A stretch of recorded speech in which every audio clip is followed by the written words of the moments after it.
the history of the decline and fall of the Roman Empire, which was published in the 1770s, kind of around the same time period as the American Revolution was going on. The traditional view is that the Roman Empire declined, and ultimately fell. The result was an age of darkness, the so-called Dark Ages, and among the general public, by which I mean non-specialists and non-historians, this still appears to be the prevailing view.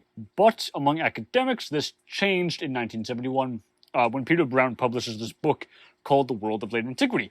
Basically, what he's doing, and this is a huge accomplishment, is he's able to write a narrative of Roman and early medieval history going from like 200 to like the 800s-ish, that is unified, has one continuous stream, but which does not take into account decline, destruction, war. It's a lot of intellectual and cultural continuity and intellectual and cultural history. So this spawns a new academic field. This is late antiquity. So now instead of decline, change or transformation tends to be used among a lot of scholars, most notably in the UK and in the States. This view is not wrong.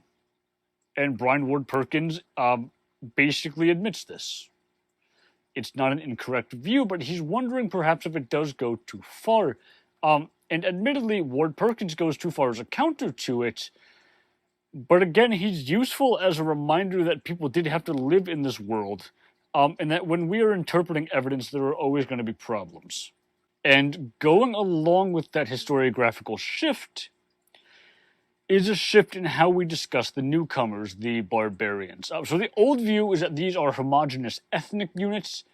They invaded and destroyed the Roman Empire. The new view, and this is drawing on studies in, anthropology, sociology, is that these are not necessarily, sometimes they are, but they are not necessarily quite so homogeneous.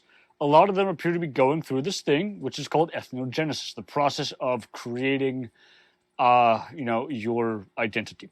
And many of them do want to be part of the Roman Empire, not destroy it. This view